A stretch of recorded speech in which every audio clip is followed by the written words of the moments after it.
வந்த சனமெல்லாம் குந்தணும். ஹலோ மக்களே, இன்னைக்கு நம்ம பிக் மவுத் சீரிஸோட 16வது பாகத்தை பார்க்க போறோம். இதுதான் இந்த சீரிஸோட கடைசி எபிசோடுங்க. இன்கேஸ் யாராவது இந்த வீடியோவை ஃபர்ஸ்ட் டைம் ஓப்பன் பண்ணியிருந்தா தயவு செஞ்சு டிஸ்கிரிப்ஷன்ல இருக்கிற இதோட பிளேலிஸ்ட் லிங்க்ல போய் ஃபர்ஸ்ட்ல இருந்து எல்லா எபிசோடையும் பார்த்துட்டு அப்புறம் இந்த எபிசோட பாருங்க. அப்பதான் கதை கொஞ்சமாவது புரியும். சரி, இப்ப கதைக்கு வருவோம். போன பார்ட்ல ஒரு பக்கம் நம்ம ஹீரோ டிவி ஷோல நடக்க போற அந்த டிபேட்ல கலந்துக்கிறதுக்காக போய்கிட்டு இருக்க, இன்னொரு பக்கம் நம்ம ஹீரோயின் மொட்டதாதா கேங்கோட வெறித்தனமா அந்த மீன் பண்ணை நோக்கி போய்கிட்டு இருக்கிற மாதிரி காட்டி அந்த இடத்துல எபிசோட முடிச்சிருந்தாங்க. இப்போ இந்த பார்ட்டோட ஸ்டார்டிங் சீனே நம்ம ஹீரோ, மேயர், அது போக 2 பேர்னு மொத்தம் 4 கேண்டிடேட் சேனல்ல அசம்பிள் ஆயிருக்காங்க. ஷோ ஆரம்பிச்சு இன்ட்ரோடக்ஷன்ல முடிஞ்சதுக்கு அப்புறம் போன தேர்தலில் இந்த சிட்டியை மேற்கொண்டு நிறைய டெவலப்மெண்ட் பண்ண போறதா நான் ஒரு வாக்குறுதியை கொடுத்திருந்தேன். ஆனா என்னால அதை முழுமையா நிறைவேற்ற முடியலன்னு மேயர் மக்கள் முன்னாடி மன்னிப்பு கேட்டு மங்களகரமா ஆரம்பிக்க, இந்த சிட்டி எப்பவுமே குடிமக்களுக்கு சொந்தமானது, ஆனா ஒரு சில அத்தாரிட்டிஸ் என்னமோ இந்த சிட்டியை அவங்களுக்கு தான் சொந்தங்கிற மாதிரி பிஹேவ் பண்ணிட்டு இருக்காங்க. சோ அவங்க கிட்ட இருந்து மீட்டெடுக்கிறதுக்காக தான் நான் இந்த மேயர் பதவிக்கு போட்டி போடுறேன்னு ஹீரோ வலுவான ஒரு பாயிண்ட போடுறான். இப்ப அந்த பக்கம் மொட்டை கேங்கோட அந்த மீன் பண்ணை நோக்கி போய்கிட்டு இருக்கிற நம்ம ஹீரோயினை காட்டும் போது இவங்க அந்த இடத்துக்கு ஒரு அதிரடி என்ட்ரி கொடுக்கவும், அதை பாக்குற அந்த இடத்தோட மேனேஜர் செக்யூரிட்டியை சமாளிக்க சொல்லிட்டு அப்படியே நைஸா கழட்டுக்க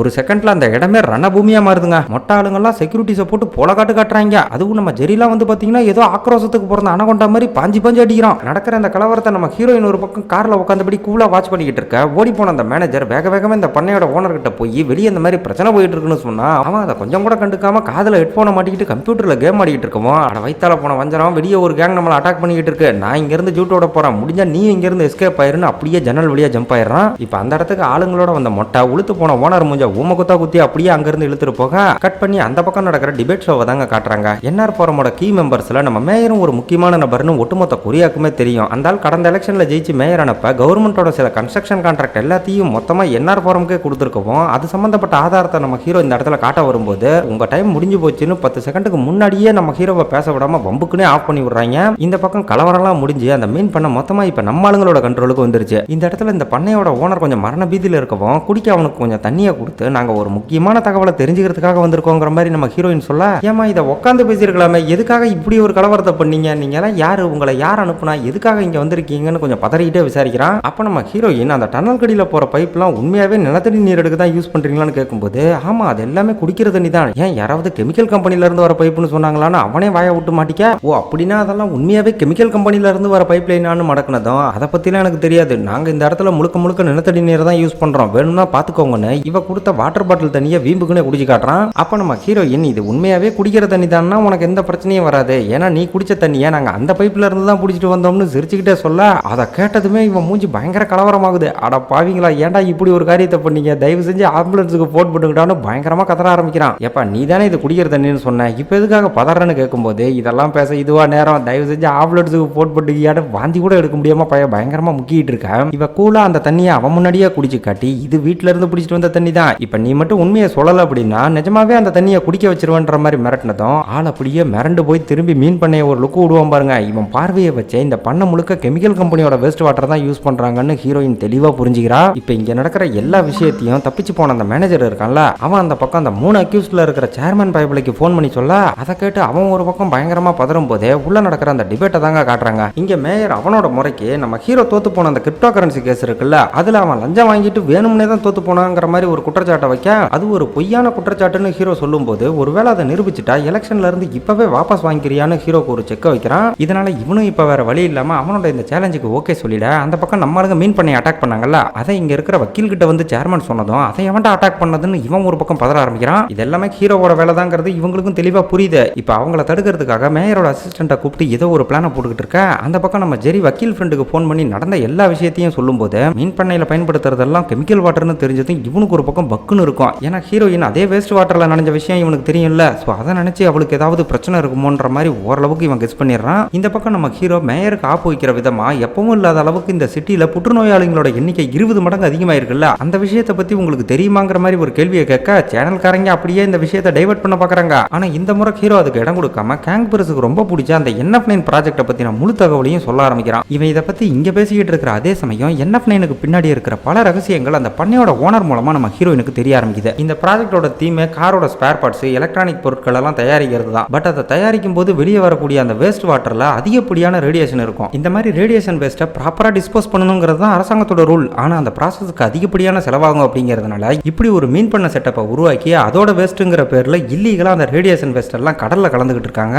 இது போக இந்த பண்ணைக்கான பேமெண்ட் எல்லாம் டைரக்டா கம்பெனி மூலமா கொடுத்தா வெளியே தெரிஞ்சு போயிரும்னு ஒரு பேப்பர் கம்பெனியை உருவாக்கி அது மூலமா பணத்தை செட்டில் பண்ணிக்கிட்டு இருந்திருக்க. அது சம்பந்தப்பட்ட மொத்த ரெக்கார்ட்ஸையும் இங்க இருக்கிற ஆபீஸ் ரூம்ல இருந்து எடுத்துக்கிட்டு இங்க வளர்க்கக்கூடிய மீன்லாம் இருக்குல்ல அதுலயும் ரேடியேஷன் இருக்கிற விஷயத்தை கண்டுபிடிச்சு பக்காவா வீடியோ ரெக்கார்ட் பண்ணிக்கிறாங்க. இந்த ரெக்கார்ட்ஸ் அப்படியே சேனலுக்கு கொண்டு போனாலே போதுங்க, மேயரோட அரசியல் வாழ்க்கை மொத்தமா காலி. நம்ம ஹீரோயின் கூட இதே விஷயத்தை பிளான் பண்ணி தான் வேக வேகமா கிளம்பிக்கிட்டு இருக்கா. பட் அந்நேரம் பார்த்து முதுன்னு ஏகப்பட்ட காருங்க அந்த இடத்துக்கு வர மொட்டை நம்ம ஜெரி கூட இவளை சேஃபா அனுப்பி வச்சுட்டு வந்தவங்க எல்லாரையும் அவனோட கேங்க வச்சு சும்மா தரமா தம்சம் பண்ணிட்டு இருக்கான். இந்த பக்கம் அந்த 3 அக்யூஸ்ல இருக்கிற வக்கீல் நம்ம ஹீரோயின் இப்படி ஒரு வெடிகுண்டோட வந்துகிட்டு இருக்கிற விஷயம் தெரிஞ்சதும் சேர்மனுக்கு அதை போன் பண்ணி சொல்லிட்டு நான் போலீஸை வச்சு அவங்கள தடுக்க பாக்குறேன்னு பரபரப்பா வேலை பார்த்துக்கிட்டு இருக்கேன். அந்த பக்கம் சேர்மனும் நம்ம ஆளுங்களை விடாம ஃபாலோ பண்ணிட்டு இருக்கான். இதனால இப்ப ஹீரோயின் என்ன பண்றா அப்படின்னா மீன் பண்ணையில் எடுத்த அந்த வீடியோவை நம்ம வக்கீல் ஃப்ரெண்டுக்கு அனுப்பி அதை டிபேட் நடக்கிற அந்த ஷோலையே லைவ்ல டெலிகாஸ்ட் பண்ணணுங்கிற மாதிரி பேசிக்கிட்டு இருக்க. இதெல்லாம் ஒரு பாசிட்டிவான விஷயமாவே இருந்தாலும் அந்த பக்கம் இருக்கிற நம்ம வக்கீல் ஃப்ரெண்டு இவளோட நிலைமையை நினைச்சு ரொம்ப ஃபீல் பண்றாங்க. இப்ப நம்ம ஹீரோயின் எப்படியாவது அந்த டிபேட் ஷோ நடக்கிற சேனலுக்கு போயே ஆகணும். ஆனா பின்னாடி வேற 2 பக்கிங்க விடாம ஃபாலோ பண்ணிட்டு இருக்கு. சோ அவங்கள தடுக்கணுங்கிறதுக்காக நம்ம வக்கீல் ஃப்ரெண்டு வேக வேகமா வார்டனுக்கு ஃபோன் பண்ணிட்டு இருக்க. அதே சமயம் இவன் என்ன பண்றான் அப்படிங்கறத தூரத்துல நின்று ஃபோன் பேசுற மாதிரி அந்த 3 அக்யூஸ்ல இருக்கிற வக்கீல் பைபிள சைலண்டா வேவ் பார்த்துக்கிட்டு இருக்கு. இதை நம்ம வக்கீல் ஃப்ரெண்டுமே நோட் பண்ணிட்டு இப்ப அந்த பக்கம் ஃபோன் பேசிக்கிட்டே போறப்ப அந்த பக்கம் நம்மளுங்க ஒரு சிக்னல் கிட்ட வரும்போது திடீர்னு ஒரு போலீஸ்காரன் பைக்ல ஃபாலோ பண்ணி இவங்களை ஸ்டாப் பண்றான். இதை பார்த்து சேர்மனும் மேயரோட அசிஸ்டன்ட்டும் பயங்கரமா சந்தோஷப்படுறப்ப அந்த பக்கம் அந்த போலீஸ்காரன் நம்மளுங்களுக்கு சல்யூட் வச்சு இங்க இருந்து பாதுகாப்பா கூட்டிட்டு போறேன்னு சொல்ல அதை பார்த்ததும் சேர்மன் பைபிளுக்கு என்ன நடக்குதுன்னே புரியல. இதெல்லாம் வந்து பாத்தீங்கன்னா நம்ம வார்டனோட ஏற்பாடு தான். இப்ப அந்த பக்கம் இருக்கிற நம்ம தகப்பன் ஹீரோயினுக்கு ஃபோன் பண்ணி என் மருமகன் சூப்பரா பெர்ஃபார்ம் பண்ணிட்டு இருக்கான், டிவியில பாக்குறப்ப ஆள் அப்படியே ஹீரோ மாதிரி இருக்கான்னு நம்மளை பத்தி ரொம்ப சந்தோஷமா பேசிட்டு இருக்க. அங்க நம்ம ஹீரோயினுமே இதை கேட்டு ஹாப்பி ஆகுறா. ஆனா அந்நேரம் பார்த்து இவங்களெல்லாம் பிரிய போற சோகம் திரும்பவும் வந்து தொத்திக்க நான் ரொம்ப சந்தோஷமா இருக்கேன், ரொம்ப சந்தோஷமா இருக்கேன்னு சொல்லிட்டு அவ காலை கட் பண்ண. அதை நினைச்சு தகப்பன் இங்க ரொம்ப ஆனந்தமா இருக்கும்போது நம்ம வக்கீல் ஃப்ரெண்ட் அங்க வந்ததும் என் பொண்ணு ரொம்ப சந்தோஷமா இருக்கிறதா சொல்றா, இந்த மாதிரிலாம் அவ சொன்னதே இல்லைன்னு இவங்கிட்டையும் சொல்லி ரொம்ப சந்தோஷப்படுறாரு. அப்ப அந்த இடத்துக்கு நம்ம ஹீரோ தோத்து போன அந்த கிரிப்டோ கரன்சி கேஸோட குற்றவாளியை சில பேர் கூட்டிட்டு வர அவனை பார்த்ததும் நம்ம தகப்பனுக்கு பயங்கர அதிர்ச்சி. இவனை வச்சு என்ன பண்ண போறாங்க அப்படிங்கிற விஷயத்தை அவனை பார்த்ததுமே தகப்பன் கெஸ் பண்ணிட்டாரு. இவனை வச்சு ஏதாவது ஏடா குணம் பண்ணா கண்டிப்பா நம்ம ஹீரோவோட பேர் கெட்டு போயிருங்கிறது இங்க இருக்கிற எல்லாருக்குமே தெரியும். என்னடா எந்த பிரச்சனையும் இல்லாம ரொம்ப நேரமா நல்லா போய்கிட்டு இருக்கேன்னு கொஞ்சம் சந்தோஷப்பட்டேன். அது இவனுங்களுக்கு பொறுக்கலன்னு தகப்பன் இங்க புலம்பிட்டு இருக்கிறப்ப எதுக்கு இப்ப கவலைப்படுறீங்க, நம்ம கிட்டயும் ஒரு ட்ரம் கார்டு இருக்குன்னு நம்ம வக்கீல் ஃப்ரெண்ட் சொல்லிட்டு இருக்கும்போதே அங்க கட் பண்ணி சேனலுக்குள்ள இருக்கிற அந்த ஆபரேட்டர் ரூம் தாங்க காட்டுறாங்க. இந்த ஷோல டிபேட்லாம் முடிஞ்சதுக்கு அப்புறம் கேண்டிடேட்டை கேள்வி கேட்கறதுக்காக ஆடியன்ஸா சில பொதுமக்கள்லாம் இருப்பாங்க. ஜெனரலா இந்த ஆடியன்ஸ்ல வந்து பாத்தீங்கன்னா கேண்டிடேட்டோட சொந்தக்காரங்களோ இல்ல தெரிஞ்ச நபர்களோ நண்பர்களோ கலந்துக்க கூடாது. ஆனா ஹீரோயின் இதுக்குள்ள வந்தே ஆகணும். அதனால நம்ம ஆளுங்க என்ன பண்ணிருக்காங்க அப்படின்னா இந்த ஷோவோட மேனேஜரையே பிடிச்சி அவன் இதுல கலந்துக்கிறதுக்கான ஏற்பாடுகளை பண்ணிட்டு இருக்க. அது எப்படி சாத்தியம் அப்படின்னு பாத்தீங்கன்னா இந்த ஷோவோட டைரக்டரும் நம்ம பிக் மோஸ் அமைப்போட ஒரு மெம்பர் தான். சோ அவரை வச்சு ஹீரோயின் இந்த ஷோல கலந்துக்கிறதுக்காகவும் பண்ணையில் எடுத்த அந்த வீடியோவை லைவ்ல பிளே பண்றதுக்கான எல்லா ஏற்பாடுகளையும் நம்ம வக்கீல் ஃப்ரெண்ட் பண்ணி வச்சிருக்கா. அந்த பக்கம் டிபேட்ல என்ன நடக்குது அப்படின்னு பார்த்தா நம்ம நினைச்ச மாதிரியே மேயர் அந்த ஸ்கேமரை வச்சு ஒரு மிகப்பெரிய குண்டை தூக்கி போடுறாங்க. நம்ம ஹீரோ அந்த ஸ்கேமரை இதுவரை பார்த்ததே இல்ல. ஆனா இங்க அவன் என்ன சொல்றான் அப்படின்னா கிரிப்டோ கரன்சி மூலமா கொள்ளையடிச்ச மொத்த பணத்தையும் நம்ம ஹீரோ கிட்ட தான் கொடுத்து வச்சிருக்கிறதா சொல்ல இந்த மாதிரி பொய்யான குற்றச்சாட்டை போடுறதுக்கு உனக்கு எவன் சொல்லி கொடுத்தான்னு கேட்கும்போது அவங்ககிட்ட இருந்த ஒரு டைரியை காட்டி இவன் கொடுத்த பணத்துல இருக்கிற ஒரு 50 கோடிக்கான மொத்த சீரியல் நம்பர் அதுல இருக்கிறதா காட்டுறான். சரி நம்பர்லாம் காட்டுறான், ஓகே, அதுக்கான பணம் நம்ம ஹீரோ கிட்ட இருக்கணுமே, அதுக்கு எந்த மாதிரி ஏற்பாடு பண்ணி வச்சிருக்காங்க அப்படின்னு பார்த்தா இவனை பிக் மோஸ்னு நம்ப வைக்கிறதுக்காக இவனோட ஆபீஸ்ல ஒரு 5 மில்லியன் நம்ம பிக் மோஸ் அமைப்பு செட் பண்ணியிருந்தாங்கல்ல, அந்த பணம் கூட இப்ப அரசாங்கத்தோட கையில தானே இருக்கு. சோ அதோட சீரியல் நம்பரை எப்படியோ மேயர் உசார் பண்ணி இவங்கிட்ட கொடுத்து இப்ப இந்த மாதிரி எல்லாம் பேச வச்சுக்கிட்டு இருக்கான். இந்த இடத்துல நம்ம ஹீரோ கூட அதெல்லாம் பிக் மோஸோட பணம்னு எவ்வளவோ சொல்றான். ஆனா பிக் மோஸுக்கு இவன் தான் வக்கீல் அப்படிங்கிறதுனால யாருமே அந்த பாயிண்டை ஏத்துக்கல. இதனால இப்ப தலைவன் அதை டிஃபெண்ட் பண்ண முடியாம பயங்கரமா தடுமாறிட்டு இருக்க. கரெக்டா நம்ம ஹீரோயின் அந்த சேனலுக்கு வந்துடுறாங்க. அந்த பக்கம் நம்ம மேயர் கேமரா முன்னாடி ஏதோ நல்லா ஸ்பீச் கொடுத்து நம்மால் பண்ண தப்ப ப்ரூவ் பண்ணிட்டதுனால அவன் எலெக்ஷன்ல இருந்து உடனே வித்ட்ரா பண்ணணுங்கிற மாதிரி பரபரப்பா பேசிக்கிட்டு இருக்க. கேண்டிடேட்டுக்குள்ள நடக்கிற டிபேட் ஒரு முடிவுக்கு வந்து ஆடியன்ஸ்ல இருந்து கேள்வி கேட்கறதுக்கான டைம் வந்துருது. அப்ப நம்ம ஹீரோயின் எந்திரிச்சு மேயர் கிட்ட சில கேள்விகள் கேட்கணுங்கிற மாதிரி சொல்லும்போது ஒரு கேண்டிடேட்டோட ஒய்ஃப் இன்னொரு கேண்டிடேட்டை கேள்வி கேட்க முடியாது இல்ல, அதை சொல்லி மேயர் இவளை ஆஃப் பண்ண பாக்குறான். அதுக்கு நம்ம ஹீரோயின் நான் ஒண்ணு இங்க ஒரு கேண்டிடேட்டோட பொண்டாட்டியா வரல, என்கே கெமிக்கலோட கெமிக்கல் வேஸ்ட்ல இருந்து வந்த ரேடியேஷனால பாதிக்கப்பட்ட ஒரு விக்டிமா வந்திருக்குன்னு சொல்ல அதை கேட்ட அடுத்த கணமே நம்ம தகப்பனும் ஹீரோவும் அப்படியே மிரண்டு போறாங்க. இவ இப்படி ஒரு பாயிண்ட சொன்னதும் இவளுக்கு எதிராக அங்க இருந்த ஒருத்தன் கூட வாயை திறக்கலங்க. நான் இந்த இடத்துல சொல்ல போற சில விஷயங்கள்லாம் இதுவரை என் ஹஸ்பண்டுக்கே தெரியாது. கடந்த மாசம் அந்த டனல் கடியில நடந்த வெடி விபத்தை பத்தி உங்க எல்லாருக்குமே தெரியும். அப்ப அந்த சமயத்துல நானும் அங்கதான் இருந்தேன். அந்த வெடி விபத்தால அங்க இருந்த பைப் லைன் உடைஞ்சு பயங்கரமான லீக்கேஜ் ஏற்பட்டப்ப அதுல இருந்து வந்த ரேடியேஷன் வாட்டர்ல தான் மொத்தமா நனைஞ்சதா சொல்லி அதனோட விளைவா 4th ஸ்டேஜ் ஆஃப் பிளட் கேன்சரால பாதிக்க பாதிக்கப்பட்டு கூடிய சீக்கிரம் சாக போறதா சொல்லுவா பாருங்க. அவ்வளவுதான். அதை கேட்டதும் நம்ம ஹீரோக்கு அப்படியே தலையில இடி விழுந்த மாதிரி இருக்கும். இப்ப கூட மேயர் வந்து பாத்தீங்கன்னா இதுக்கெல்லாம் கம்பெனி காரணம் இல்லைன்னு சமாளிக்க தான் பாக்குறான். ஆனா இவங்க கிட்ட தான் பக்கா ஆதாரம் இருக்கு. சோ பண்ணையில எடுத்த அந்த வீடியோவை அப்படியே லைவ்ல டெலிகாஸ்ட் பண்ணி விட அதை பாக்குற நம்ம ஹியூனு, காங்கு, ஏன் பொதுமக்கள் உள்பட எல்லாருமே அப்படியே மிரண்டு போறாங்க. இந்த என்கே கெமிக்கல் கம்பெனி ஆரம்பிச்சு கிட்டத்தட்ட 30 வருஷம் ஆகுது. இந்த 30 வருஷத்துல இவங்க அந்த கெமிக்கல் வேஸ்ட் எல்லாம் இல்லீகலா கடல்ல கலக்கிறதுனால இதுவரை எத்தனை பொதுமக்கள் கேன்சர் நோயால பாதிக்கப்பட்டு இறந்திருக்காங்க தெரியுமான்னு ஹீரோயின் இப்ப நாக்கப்படுங்கிற மாதிரி கேள்வி கேட்க, அப்ப கூட இந்த வீடியோ உண்மைங்கிற பட்சத்துல ப்ராசிக்யூஷன் மூலமா இதை முறைப்படி விசாரணை பண்ணணுங்கிற மாதிரி கேட்டுக்கிறதா சொல்லி நல்லா சமாளிக்கிறான். இதோட இந்த ஷோவும் அப்படியே முடியுது. இதுக்கப்புறம் செம ஆத்திரத்தோட பார்க்கிங்கு வந்த மேயர் அங்க இருந்த சேர்மனையும் வக்கீலையும் பிடிச்சி, ஏன்டா அந்த ஹீரோயின் இவ்வளவு வேலை பண்ணி வச்சிருக்கா, அது வரைக்கும் நீங்க என்ன மணி ஆட்டிட்டா இருந்தீங்கன்னா அவங்கள போட்டு செம ஏறிக்கிட்டு இருக்க. இந்த பக்கம் நம்ம ஹீரோ விடாம நம்ம ஹீரோயினுக்கு போன் பண்ணிட்டே இருக்கான். பட் அவளோட போன் சுவிட்ச் ஆஃப்ல இருக்கவும் எங்க போயிருப்பான்னு புரியாம பயங்கர பதட்டத்துல இருக்கா. இவங்களோட அந்த பழைய ஆபீஸ் இருக்குல்ல, அந்த இடத்துக்கு வந்து ஹீரோயின் அங்க இருக்கிற திங்ஸ் எல்லாம் எடுத்து சென்டிமெண்டா பாத்துக்கிட்டு இருக்கா. இப்ப தலைவனும் இவ இங்க இருக்கிற விஷயத்தை எப்படியோ கெஸ் பண்ணி அந்த இடத்துக்கு வந்துட இந்த சீன் முழுக்க ஒரே சென்டிமெண்டா தாங்க இருக்கும். இவ சாக போறத நம்ம ஹீரோவால சுத்தமா ஏத்துக்கவே முடியல. இதே கவலை நம்ம ஹீரோயினுக்குமே இவனை விட 100 மடங்கு இருக்கு. அதனால இப்ப என்ன சொல்றா அப்படின்னா, மிச்சம் இருக்கிற நேரத்தை இப்படி ஃபீல் பண்ணி வேஸ்ட் பண்ணாம இருக்கிற ஒவ்வொரு நிமிஷத்தையும் நான் உன் கூட சந்தோஷமா இருக்க ஆசைப்படுறங்கிற மாதிரி சொல்ல,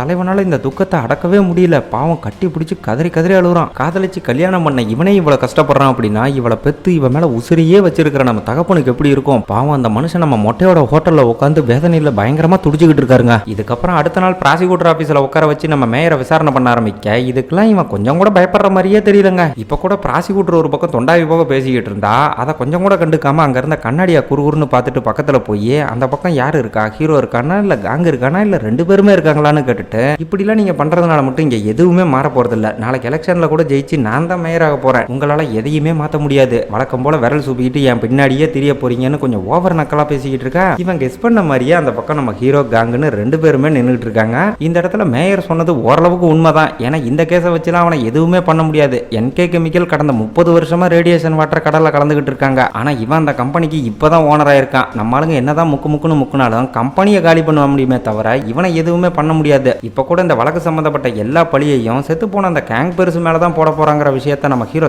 தெளிவா புரிஞ்சுக்க, இவனுக்கு வேற மாதிரி தான் ஏதாவது ஒரு ஆப்பை ரெடி பண்ணணும்னு இந்த விசாரணையில தானே இவன் கொஞ்சம் ஓப்பனா பேசிக்கிட்டு இருக்கான். அதனால அவன் பொண்டாட்டி ஹியூனை இங்க வர வைக்க முடியுமான்னு கேட்டா அவளெல்லாம் வேற லெவலுக்கு மண்டையை கழுவி வச்சிருக்கான். அவளாம் இங்க வர்றதுக்கு வாய்ப்பே இல்லைங்கிற மாதிரி காங் சொல்லிடுறான். ஆனா தலைவனோட இந்த யோசனை உண்மையாவே ஒரு தரமான மூவுங்க. மேயர் எப்படிப்பட்டவன்னு ஹியூனுக்கு மட்டும் புரிய வச்சுட்டாங்க அப்படின்னா கண்டிப்பா அவனை காலி பண்ண ஏதாவது ஒரு சான்ஸ் கிடைக்கும். சோ அந்த விஷயத்தை எக்ஸிக்யூட் பண்றதுக்காக அடுத்த சீனே ஹியூனை மீட் பண்ற நம்ம ஹீரோ வேற லெவலுக்கு ஒரு விஷயத்தை பண்றாங்க. ஆக்சுவலா செத்து போன அந்த கேங் பெருசை இவங்க எரிக்கிறதா தான் இருந்துச்சு. ஆனா கடைசி நேரத்துல முடிவை மாத்தி பெருசை புதைச்சு வச்சிருந்திருக்க பாடியை வெளியே எடுத்து அட்டாப்சி பண்ணி அவரோட மரணம் கொலைன்னு நிரூபிக்கிறதுக்காக காங் இப்ப கோர்ட்ல கேஸ் போட்டுருக்கிறதா ஒரு பிட்டா போடுறான். ஆக்சுவலா நம்ம காங் பெருசுக்கு சொந்தத்துல ஒரு பேரனே தவிர சொந்த பேரன் கிடையாது. அப்படி இருக்க அவனுக்கு எப்படி அந்த ரைட்ஸ் வந்துச்சுன்னு ஹியூன் இப்ப கேட்டதும், பெருசு ஒரு சீரியல் கில்லரை பெத்து போட்டுருக்குதுல்ல, அந்த விஷயத்த நாங்க கண்டுபிடிச்சு அவன் மூலமா ஒரு போன் கால் வந்ததாவும் அவனோட அதிகாரத்தை வச்சு தான் இப்ப கேஸ் போட்டுருக்கிறதா சொல்றப்ப, சரி இதெல்லாம் எதுக்கியா என்கிட்ட சொல்ற அப்படின்னு கேட்டா, இந்த விஷயம் உன் புருஷனுக்கு தெரிஞ்சா கண்டிப்பா இதை தடுக்க பாப்பான்னு பெருசா கொன்னதே அவன் தாங்கிற விஷயத்தை இன்டைரக்டா நம்மால் சொல்றான். அதை கேட்டு செம கடுப்பாகிற ஹியூனு, சும்மா என் புருஷன் மேலேயே பழி போடாதீங்க, அவருக்கு இந்த கம்பெனியை பத்தி எதுவுமே தெரியாது, எல்லா பிரச்சனைக்கும் செத்து போன அந்த கேங் பெருசு தான் காரணம்னு இன்னமும் அப்பாவித்தனமா அவனை நம்பிக்கிட்டு இருக்கா. என்கே கெமிக்கல்ங்கிற கம்பெனி எந்த அளவுக்கு கொடுமையான விஷயங்களை பண்ணிருக்குன்ற விஷயம் இவளுக்குமே தெரியும். இருந்தாலும் புருஷனை விட்டு கொடுக்காம அந்த பாவத்துக்கான எல்லா தண்டனையும் தான் ஏத்துக்கிறதா சொன்னதும், இதுக்கெல்லாம் தண்டனைங்கிறது ரொம்ப சின்ன விஷயம், உங்க பாவத்துக்கெல்லாம் மன்னிப்பே கிடையாதுன்னு சொல்லிட்டு நம்மால் அங்கிருந்து கிளம்புறான். இப்ப அவன் போனதுக்கு அப்புறம் அவன் சொன்ன விஷயத்தை பத்தி ரொம்ப தீவிரமா யோசிக்கிற ஹியூனு கார்ல போறப்ப மேயரோட அசிஸ்டன்ட் இருக்கான்ல, அவங்கிட்ட பெருசோட பாடியை அட்டாப்சி பண்ண போற அந்த விஷயத்த சொல்லி அதை மேயருக்கு தெரியப்படுத்தணுங்கிற மாதிரி இவங்கிட்ட போட்டு வாங்க பாக்குறப்ப அவன் ஒரு பக்கம் திருதர்னு முடிச்சுக்கிட்டு இந்த விஷயம் உங்களுக்கும் தெரியுமான்னு கேட்டதும் இவளுக்கு அது மரண அதிர்ச்சியா இருக்கும். அட பாவம் பிடிச்ச என் கிரிமினல் புருஷா, அப்படின்னா உண்மையாவே நீ தான் கேங் பெருசை போட்டு தள்ளியான்னு இவ ஒரு பக்கம் உள்ளுக்குள்ளேயே குமரிக்கிட்டு இருக்க. அந்த பக்கம் நம்ம மேயர் அந்த கேஸோட மொத்த பழியையும் கேங் பெருசு மேல போட்டு ரொம்ப கூலா ரிலீஸ் ஆகி வந்துகிட்டு இருக்கான். இதுக்கப்புறம் மீடியா முன்னாடி பேசுற மேயர், இன்னைக்கு நல்ல என்கே கெமிக்கலோட மேஜர் ஷேர் ஹோல்டரே நான் தான். இன்கேஸ் கம்பெனி மேல தப்பு இருக்குதுங்கிற பட்சத்துல அதுக்காக மக்கள் கிட்ட மன்னிப்பு கேட்டு இதுக்கப்புறம் அந்த மாதிரி நடக்க அனுமதிக்கவே மாட்டேன்னு வாக்கு கொடுக்கறதா ஒரு பரபரப்பான ஸ்பீச்சை கொடுக்க, அடுத்த சீனே எலெக்ஷனுக்கான ஓட்டெடுப்பு ரொம்ப தீவிரமா நடக்க ஆரம்பிக்குது. இதுல ஜெயிக்கிறதுக்கான வாய்ப்பு விகிதம்னு பாக்குறப்ப நம்ம ஹீரோ மேயர் 2 பேருமே ஈக்குவல் ஸ்டேஜ்ல தான் இருக்காங்க. ஓட்டெடுப்பும் முடிஞ்சு இப்ப கவுண்டிங் ஸ்டார்ட் ஆகிற ரிசல்ட் என்னவா இருக்கும்னு தெரிஞ்சுக்கிறதுக்காக எல்லாரும் ரொம்ப ஆர்வமா வெயிட் பண்ணிக்கிட்டு இருக்கும்போது வெறும் 7000 சில்லற ஓட்டுல நம்மால் தோத்து போய் திரும்பவும் மேயரே இந்த தேர்தலில் ஜெயிச்சிடறான். இப்ப இந்த பக்கம் நம்ம ஆளுங்களை பார்க்கணுமே, பாவம் தோத்து போன சோகத்துல மூஞ்செல்லாம் தொங்கி போய் கிடக்கு. அங்கிட்டு மேயரோட குரூப் பண்ற அட்டகாசத்துக்கெல்லாம் ஒரு அளவே இல்லை, கொஞ்சம் ஓவரா தான் கோவிக்கிட்டு இருக்காங்க. அதுவும் மேயர்லாம் பொண்டாட்டி மேல பாஞ்சு கட்டி பிடிச்சி பயங்கரமா செலிப்ரேட் செலிப்ரேட் பண்ணிக்கிட்டு இருக்க இவனோட உண்மையான முகம் தெரிஞ்சு ஹியூன் கொஞ்சம் போலியா தாங்க சிரிக்கிறா. இங்க நம்ம ஆளுங்கெல்லாம் சோகமா இருக்கிறத பாக்குற ஹீரோயின் அட என்னப்பா வெற்றியோ தோல்வியோ அதை செலிப்ரேட் பண்ணணும், இதெல்லாம் ஒரு மேட்டரே கிடையாது, சும்மா ஃப்ரீயா விடுங்கன்ற மாதிரி ஆறுதல் சொல்லும் போது ஏன் இந்த மக்கள் எப்ப பார்த்தாலும் கெட்டவடுக்கே ஓட்டு போடுறாங்கன்னு நம்ம வாரன ஒரு பக்கம் பயங்கரமா சலிச்சுக்கிறான். அப்ப சடனா நம்ம ஹீரோ பேருக்கு ஒரு கொரியர் வரவும் ஜெயிச்ச கையோட நம்மள மொத்தமா முடிச்சு தள்ளுறதுக்காக பாம் அனுப்பியிருப்பாங்களோன்னு தகப்பன் ஒரு பக்கம் பீதியாக பாம் எல்லாம் எனக்கு பண்ணு சாப்பிட்ற மாதிரின்னு ஹீரோயின் அதை பிரிச்சு பார்த்தா உள்ள ஒரு ஸ்மார்ட் போனும் கூடவே ஒரு பிட் நோட்டும் இருக்கு. இதை வந்து நம்ம மேயர் பொண்டாட்டி ஹியூன் தாங்க அனுப்பியிருக்கா. இதுல இருக்கிற போன் கூட வந்து பாத்தீங்கன்னா மேயர் யாருக்கும் தெரியாம திருட்டுத்தனமா யூஸ் பண்ணிட்டு இருந்தது. சரி இதை எதுக்காக நம்ம ஆளுங்களுக்கு அனுப்பியிருக்கா அப்படின்னு பாத்தீங்கன்னா கேங் பெருசா மேயர் தான் கொண்டு இருக்கான்னு கன்ஃபார்ம் ஆயிருக்குல்ல. சோ அது சம்பந்தமா ஏதாவது கேஸ் போட்டாங்க அப்படின்னா அதை நிரூபிக்க இதுல ஏதாவது ஆதாரம் கிடைக்கும்னு தான் ஹியூன் இதை அனுப்பியிருக்கிறதா நம்ம ஹீரோ தெளிவா புரிஞ்சுக்கிறான். இப்ப இந்த ஆதாரத்தை வச்சு மட்டும் எதுவுமே பண்ணிட முடியாது. சப்போஸ் கோர்ட்ல அவன் இந்த போன் என்னோடதே இல்லைன்னு சொல்லிட்டான்னு வச்சுங்களேன், அப்புறம் மறுபடியும் பல்ப் வாங்கிட்டு தான் வரணுங்கிறதுனால ஹீரோ இப்ப ஹியூனுக்கே போன் பண்ணி இந்த போன் அவனோடது தாங்கிறத அவளே நேரில் வந்து சாட்சி சொல்லணுங்கிற மாதிரி கேட்க அவளும் அதுக்கு ஓகே சொல்லிடுறா. பட் அதே நேரம் இவ இப்படி ரகசியமா போன் பேசிக்கிட்டு இருக்கிறத பெருசோட அந்த பிய தூரத்துல இருந்து வாட்ச் பண்ற மாதிரி காட்டுறாங்க. இப்ப இந்த பக்கம் நம்ம ஹீரோயினை பெட்டுக்கு கூட்டிட்டு போய் அப்படியே குழந்தை மாதிரி தூங்க வச்சுக்கிட்டு இருக்க இவனோட கையை இறுக்கமா பிடிச்சிக்கிட்டு நான் என்னோட கடைசி நிமிஷங்களை பத்தி தான் யோசிச்சுக்கிட்டு இருக்கேன், அந்த டைம்ல கூட நான் இதே மாதிரி உன் கையை இறுக்கமா பிடிச்சிக்கிட்டு இருக்கணும்னு சொல்லும்போது இப்ப எதுக்காக நீ அதை பத்தி பேசுறன்னு கேட்டதும் உனக்கு கஷ்டமா இருந்தா சொல்லு, நான் வேணா எங்க அப்பாவை கூப்பிட்டுக்கிறேன்னு இவனை அழுவ வைக்கிற மாதிரியே பேசிக்கிட்டு இருக்கா. அப்ப சடனா உள்ள வந்த தகப்பன் கண்டிப்பா நான் அந்த விஷயத்தை பண்ண மாட்டேன், உன் புருஷன் இருக்கிறப்ப நான் எதுக்கு அதை பண்ணணும்னு கொஞ்சம் கடுகடுன்னு பேசிட்டு போனவர் வெளியே போனதும் உட்காந்து குழந்தை மாதிரி குமுறி குமுறி அழுதுகிட்டு இருப்பாரு பாருங்க, பார்க்கவே கொடுமையா இருக்கும். இதுக்கப்புறம் அடுத்த நாளே ஹியூன் அனுப்பின அந்த போனை வச்சு மேயர் மேல ஒரு கேஸை போட்டு அவனை இப்ப குற்றவாளி குண்டுல உட்கார வச்சிருக்க. நம்ம ஆளுங்க எதிர்பார்த்த மாதிரியே இது அவனோட போன்ல இருந்தாங்க பேசிக்கிட்டு இருக்கான். இங்க மேயருக்கு எதிராக சாட்சி சொல்ல வரதா இருந்த ஹியூனை வேற என்ன காணும். இதால இப்ப நம்ம ஆளுங்க ஒரு பக்கம் பயங்கர பதட்டமா இருக்கும்போது மேயருக்காக வாதாட போற அந்த அக்யூஸ்ட் வக்கீல இந்த போன் கேங் பெருசுகிட்ட வேலை பார்த்த பிஏ ஓடுதுன்னு ஒரு குண்டை போட அதை நிரூபிக்கிறதுக்காக போனை அவங்ககிட்ட கொடுத்ததும் அவனும் அதை ப்ராப்பரா அன்லாக் பண்ணி இந்த போனை நான் கடைசியா பெருசு இறந்ததுக்கு அப்புறம் தான் யூஸ் பண்ணேன்னு சொல்லி அதுல கடைசியா போன் பண்ண அதே நம்பருக்கு இப்ப திரும்ப கால் பண்ணி காட்டுறான். அப்ப இவன் பண்ண அந்த போன் கால் நம்ம மேயருக்கு ரீச் ஆகி அவனோட போன் ரிங் ஆக நீங்க சொன்ன மாதிரி இது என்னோட போனா இருந்தா நான் எதுக்காக எனக்கே போன் பண்ணிக்க போறேன்னு மொத்தமா கோர்ட்ல குழப்பி விட்டுறான். ஆக்சுவலா நம்ம ஹீரோவோட இந்த ஸ்கெட்சுக்கு இவன் எப்படி அட்வான்ஸா ப்ரிப்பேர் ஆனா அப்படின்னு பாத்தீங்கன்னா இவனோட ஆபீஸ் ரூம்ல ஒரு ஹிடன் கேமரா இருக்கு. அது மூலமா ஹியூன் அந்த போன் எடுத்ததை ஏற்கனவே பார்த்துட்டு தான் இப்படி ஒரு பக்கா ப்ரிப்பரேஷனோட வந்திருக்கான். இப்ப இதெல்லாம் பாக்குற காங் ஒரு பக்கம் அந்த ஹியூனை நம்பியிருக்கவே கூடாதுங்கிற மாதிரி செம்ம காண்டில் இருக்க, அந்த பக்கம் அவளோட நிலைமை என்ன ஆச்சு அப்படின்னு பார்த்தா எந்த ஹாஸ்பிட்டல்ல வச்சு இவன் நம்ம ஹீரோவை பயங்கரமா கொடுமைப்படுத்தணும் அதே ஹாஸ்பிட்டல்ல அவனுக்கு நடந்த மாதிரியே இப்ப ஹியூனுக்கு நடந்துகிட்டு இருக்கு. இப்ப மேயரோட இந்த சதியாட்டத்தோட விளைவா சரியான ஆதாரம் இல்லைன்னு சொல்லி இந்த கேஸ்ல இருந்து அவனை ரிலீஸ் பண்ணி விட்டுடா நம்ம ஆளுங்களுக்கு சரியான பல்ப் ஆகுது. மேயர் கோர்ட்ல பேசுனதெல்லாம் வச்சு பாக்குறப்ப ஹியூனை அவன் தான் லாக் பண்ணி வச்சிருக்கான்ற விஷயமும் நம்ம ஆளுங்களுக்கு புரியாம இல்ல. ஹீரோயின் கூட அவனை மடக்கி ஹியூனை என்ன பண்ணங்கிற மாதிரி விசாரிக்கிறா. ஆனா அந்த பயபல ரொம்ப திமிரா என் பொண்டாட்டியை பார்த்துக்க எனக்கு தெரியும் தம்பி பார்க்கு உன் பொண்டாட்டியை பத்திரமா பார்த்துக்கன்னு நக்கல் பண்ணிட்டு கிளம்ப ஏற்கனவே ரொம்ப முடியாம இருக்கிற நம்ம ஹீரோயின் இந்த டிப்ரெஷன்லாம் தாங்க முடியாம டப்புன்னு அப்படியே மயக்கம் போட்டு விழுகவும் நம்ம ஆளுங்கெல்லாம் பதறி போய் வேக வேகமா ஹாஸ்பிட்டலுக்கு தூக்கிட்டு போறாங்க. இப்ப ஹீரோயினோட கண்டிஷனுமே கிட்டத்தட்ட எண்டுக்கு வந்துருச்சு. இந்த இடத்துல நம்ம ஹீரோவை பார்த்து வழக்கமா நீ தான் என்ன அதிகமா சர்ப்ரைஸ் பண்ணுவ, ஆனா கடந்த சில நாட்களா நான் உன்னை போட்டு பயங்கரமா சர்ப்ரைஸ் பண்ணிக்கிட்டு இருக்கேன்ற மாதிரி ஹீரோயின் கொஞ்சம் சிரிச்சு பேச அது என்னமோ உண்மைதான், ஆனா நீ இப்ப ஸ்ட்ரெயின் பண்ணக்கூடாதுங்கிற மாதிரி சொல்லும்போது இவனோட கையை இறுக்கமா பிடிச்சிக்கிட்டு ஒரு 60 செகண்ட் அதாவது முழுசா ஒரு நிமிஷம் இவனை வச்ச கண்ணு வாங்காம சிரிச்சபடி பார்த்துட்டு நான் ரொம்ப டயர்டா இருக்கேன் தூங்கணும் போல இருக்குன்னு சொல்றா. அப்ப நம்ம ஹீரோ நீ முதல்ல தூங்குமா எதுவா இருந்தாலும் நம்ம காலையில பேசிக்கலாம்னு சொல்றப்ப கண்ணுல அவ்வளவு ஏக்கத்தோட நம்மால பார்த்து சிரிச்சுக்கிட்டே ஐ லவ் யூன்னு சொல்றா. பதிலுக்கு நம்ம ஹீரோவும் ரொம்ப சந்தோஷப்பட்டு சிரிச்ச முகத்தோட ஐ லவ் யூ சொல்ல அதை கேட்டு ரொம்ப ஆனந்தமா கண்ணை மூடுற நம்ம ஹீரோயின் அடுத்த சில நொடிகள்ல நம்ம ஹீரோவை விட்டு மொத்தமா பிரிஞ்சு போறா. சாக போற கடைசி நிமிஷம் வர இவன் வேதனைப்படக்கூடாதுங்கிறதுக்காகவே சிரிச்சுக்கிட்டு இருந்தா பாத்தீங்களா, அதை நம்ம ஹீரோவுமே புரிஞ்சுக்கிட்டு நான் சந்தோஷமா இருக்கேன் ரொம்ப சந்தோஷமா இருக்கேன் நீ எதுக்கும் கவலைப்படாத நான் எப்பவும் உன் கூட தான் இருப்பன்ற மாதிரி இப்படியே வெம்புவோம் பாருங்க. இந்த சீன்லாம் பார்க்கவே அவ்வளோ உருக்கமா இருக்கும். இதுக்கப்புறம் அடுத்த நாள் அப்படியே நம்ம மேயரை காட்ட கழுத கட்டா குட்டி சேவருங்கிற கணக்கை எப்ப பார்த்தாலும் அந்த ஸ்விம்மிங் பூல கெதின்னு கிடக்கான். ஆரம்பத்துல இருந்தே துக்கமா இருந்தாலும் சந்தோஷமா இருந்தாலும் அதை இங்க வந்து இந்த தண்ணி கடியில் எக்ஸ்போஸ் பண்றது தான் இவனோட வழக்கம். இப்ப அந்த இடத்துக்கு நம்ம ஹீரோவும் வந்துடுறான். அவன் வந்திருக்கிறத பார்த்துட்டு இங்க உனக்கு என்ன விளங்குற மாதிரி விசாரிக்கிறப்ப இந்த பில்டிங்கே தான் விலைக்கு வாங்கிட்டு தான் நம்ம ஹீரோ சொன்னதும் என்னப்பா பிக் மவுஸ் கிட்ட இருந்து நிறைய பணம் கிடைச்சிருக்கு போலன்னு ஒரு மாதிரி நக்கல் பண்றான். அப்ப நம்ம தலைவன் பிக் மவுஸே நான் தாங்கிற மாதிரி சொல்றப்ப நீ பிக் மவுஸாவே இருந்தாலும் எனக்கு நிகராக முடியாதுன்னு கொஞ்சம் திமிராவே பேச நீ ஒரு சரியான கோலை எங்க உன் தாத்தா மாதிரி நேர்மையா இருந்தா உன்னை போட்டு தள்ளிடுவாங்களோன்னு பயந்து நீயே உன்னை மிருகமா மாத்திக்கிறதுக்கு என்னெல்லாம் பண்ண முடியுமோ அதெல்லாம் பண்ணிருக்கன்னு ஹீரோ அவன் மூஞ்சிக்கு நேரம் நோஸ் கட் பண்றான். இதை வந்து மேயரும் ஏத்துக்காமலாம் இல்ல நான் ஒரு கோலை தாங்கிறத ஒத்துக்கிட்டு கோலையா இருந்தாலும் இப்ப நான் தானே ஜெயிச்சிருக்கேன் என்கிட்ட இப்ப எல்லாமே இருக்குதுங்கிற மாதிரி தெனாவட்டாவே பேசிக்கிட்டு இருக்கேன். ஏன்டா உன்னால நரக வழியோட செத்து போன பல அப்பாவிகளை பத்தி நீ கொஞ்சம் கூட யோசிச்சதே இல்லையாங்கிற மாதிரி நம்ம ஹீரோ கேட்கறான். போறான். அதுக்கு இந்த மேயர் அதெல்லாம் துப்பு கட்டவங்க பண்ற வேலை, நான் அதை பத்திலாம் கொஞ்சம் கூட யோசிக்க மாட்டேன்னு சொல்றப்ப ரொம்ப நன்றிடா தம்பி, நான் கூட ஏதோ பாவம் பண்ணிட்டு தான் நினைச்சு பயந்து போயிட்டேன்னு ஹீரோ ஒரு ட்விஸ்ட்டை கொடுக்குறான். மேயருக்கு இவன் என்ன சொல்றான்னு சுத்தமா புரியல. உன்ன மாதிரி ஒரு அசிங்கத்தை கிளீன் பண்ணணும்னு நினைச்சனே தவிர நீ அனுபவிக்க போற வழியை பத்தி நான் கொஞ்சம் கூட யோசிக்கலங்கிற மாதிரி சொல்ல, என்னதான்டா சொல்ல வரங்கிற மாதிரி இவன் கொஞ்சம் நக்கலா சிரிக்கும் போதே வாயில இருந்து குபுக்குன்னு ரத்தம் வருது. தலைவன் இந்த இடத்துல என்ன பண்ணி வச்சிருக்கான் அப்படின்னு பாத்தீங்கன்னா, எந்த ரேடியேஷன் கழிவை கண்டுக்காம விட்டு பல அப்பாவிங்களை பலி வாங்கினாங்களோ அதே ரேடியேஷன் வாட்டர் தான் இந்த ஸ்விம்மிங் பூல் முழுக்க ஃபில் பண்ணி வச்சிருந்திருக்கான். அதுல தான் இந்த மூதேவி இவ்வளவு நேரமா முங்குன்னு முங்கிட்டு வந்திருக்கு. இந்த ரேடியேஷன் கழிவுல ஒரு 10 நிமிஷம் நினைச்சதுக்கே நம்ம ஹீரோயினுக்கு பிளட் கேன்சர் வந்துருச்சு. அதுல போய் பல மணி நேரம் முங்கினா உள்ள இருக்கிற ஸ்பேர் பார்ட்ஸ் எல்லாம் தாங்குமா? ஸோ அம்புட்டும் உள்ள பீஸ் போய் மொத்தமா புடிங்கிட்டு வெளியே வர அந்த இடத்துல துடிச்சு ரொம்ப கொடூரமா மேயர் செத்து போறான். நம்ம ஹீரோ நினைச்சிருந்தா இந்த விஷயத்தை எப்பவோ பண்ணிருக்கலாம். சரி போனா போகுதுன்னு சட்டப்படி தண்டனை கொடுக்கலாம்னு ஏகப்பட்ட ஸ்கெட்சை போட்டா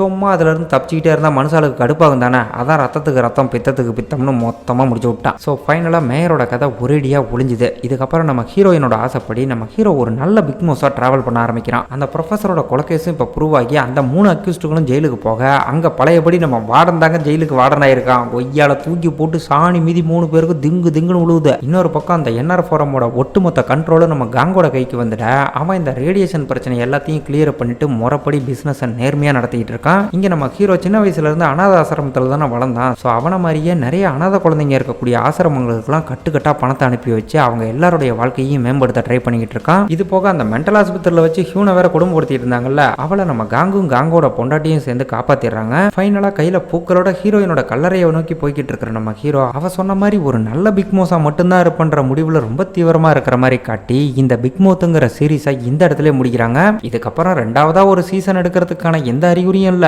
சப்போஸ் எடுக்கிற மாதிரி இருந்தா எந்த மாதிரி கதை இருக்குன்னு என்னோட பெர்ஸ்பெக்டிவ்ல இருந்து நான் ஒரு விஷயத்த சொல்றேன். அதாவது அந்த கேங் பெருசு ஒரு சீரியல் கில்லரை பத்தி போட்டிருக்கான்ல, அவன் ஒரு வேளை அமெரிக்கால இருந்து வந்து நம்ம காங் கிட்ட இருக்கிற கம்பெனியை புடிங்கிட்டு அவனை தெருவில் விட்டா நம்ம ஹீரோ அவனுக்காக கண்டிப்பா களத்துல இறங்குவான்ல. ஸோ மேயர் மாதிரி ஒரு பொலிட்டீஷியனை தாண்டி ஒரு சீரியல் கில்லர் கூட நேரடியா மோதுனா கதையோட களம் எந்த அளவுக்கு வெறித்தனமா இருக்கும் அப்படிங்கிறது தான் என்னோட பெர்ஸ்பெக்டிவ். மேபி அந்த ஆங்கிள் எடுத்தாங்க அப்படின்னா சும்மா டைரக்ட் பேட்டில்லாம் பயங்கரமா இருக்கும். பொலிட்டீஷியனா இருக்கவும் மேயர்லாம் அடக்கி வசிச்சான், ஆனா சீரியல் கில்லர் அந்த மாதிரி இருக்க மாட்டான்ல. ஸோ கதை முழுக்க ஒரே ரத்த கலரியா தான் இருக்கும். எனக்கு தெரிஞ்ச அடுத்த சீசன் எடுக்க வாய்ப்பே இல்லை. மேபி எடுத்தாங்கன்னா பார்க்கலாம். இதுக்கப்புறம் நம்ம அடுத்து தொடர்ந்து மூவிஸ் தான் பார்க்க போறோம். ஸோ வெயிட் பண்ணி அதையும் கண்டிப்பா வாட்ச் பண்ணுங்க. சேனலுக்கு புதுசாக வரவங்க மறக்காம சப்ஸ்கிரைப் பண்ணிக்கோங்க. தேங்க்யூ.